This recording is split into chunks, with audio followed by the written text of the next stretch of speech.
नमस्कार, आचरण के साथ मैं हूं टीएन मनीष। हाजिर हूं आज का मुद्दा लेकर। आज बात देश की सबसे बड़ी और हर घर को छूने वाली खबर एलपीजी संकट की। पश्चिम एशिया में ईरान युद्ध के बीच भारत का एलपीजी जहाज नंदा देवी होर्मुज जल डमरू मध्य पार करके गुजरात के वडिनार बंदरगाह पर सुरक्षित पहुंच गया। लेकिन क्या इससे आपकी रसोई की चिंता खत्म हो गई या अभी भी सतर्क रहना जरूरी है?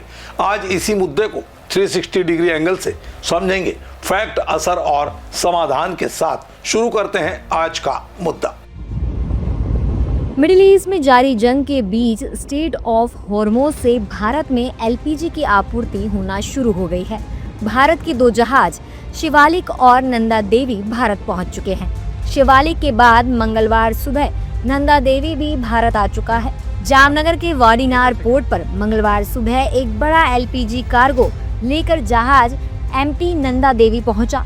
दीनदयाल पोर्ट अथॉरिटी के चेयरमैन सुनील कुमार सिंह ने बताया कि नंदा देवी जहाज 46,500 मैट्रिक टन एलपीजी लेकर आया है, जिसका ट्रांसफर गहरे समुद्र में शिप टू शिप प्रक्रिया के जरिए किया जाएगा। नंदा देवी शिप जो आज सुबह 2:30 पे आया है और ये 46,500 मैट्रिक टन एलपीजी लेकर के आया है, 46,500 मैट्रिक टन।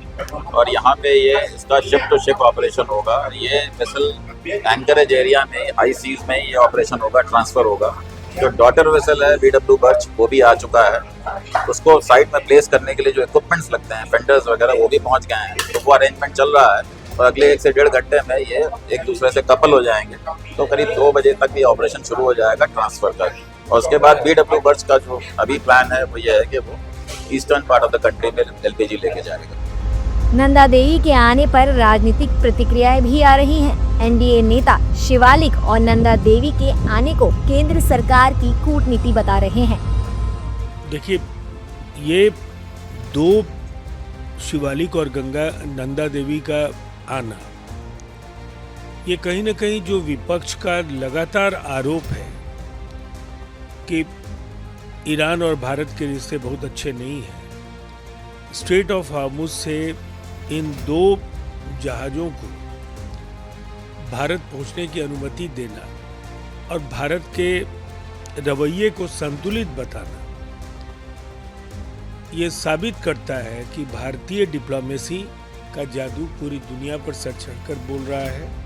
और हमारी कोशिशों को पूरी दुनिया देख रही है कि कुछ ऐसे देश भी हैं जो तटस्थ होकर युद्ध के शांतिपूर्ण समाधान की ओर लगातार कोशिशें उनकी जारी हैं। इस समय जिस समय की पूरा देश एकजुट होकर के इस लड़ाई में, इस संकट के समय में जो है वो साथ खड़े दिखाई देना चाहिए। उसमें भी जो है अगर कुछ राजनीतिक दल सियासत करते हुए दिखाई पड़े तो मुझे नहीं लगता कि उनकी राष्ट्र के प्रति सोच और राष्ट्रीय हितों के प्रति सोच कितनी सही है।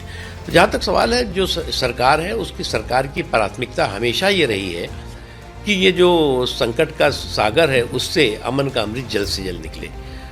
ये जो है युद्ध किसी की समस्या का समाधान नहीं है, बल्कि खुद अपने आप में एक समस्या है। इस बात को खुद बार बार नरेंद्र मोदी जी ने कहा है और मुझे आज भी यकीन है कि भारत इस संकट में, जो वैश्विक संकट है, उसमें संकट मोचक बन के उभरेगा। जानकारी के मुताबिक सरकार ने बंदरगाह अधिकारियों को निर्देश दिया है कि शिवालिक और नंदा देवी दोनों जहाजों से एलपीजी गैस को प्राथमिकता के आधार पर जल्द से जल्द उतारा जाए और एलपीजी संकट से निपटने के लिए सबसे पहले घरेलू उत्पादकों को प्राथमिकता दी जाए। इसके बाद अस्पतालों और शैक्षणिक संस्थानों को राहत दी जाए। तो दोस्तों, नंदा देवी की सफल यात्रा राहत की खबर है, लेकिन संकट अभी पूरी तरह टला नहीं है। आपको क्या करना चाहिए? अनावश्यक पैनिक बुकिंग ना करें, सरकारी अपील को माने, ऊर्जा बचत अपनाएं। सरकार से उम्मीद स्ट्रेटेजिक एनर्जी मिटिगेशन फ्रेमवर्क जल्द लागू हो।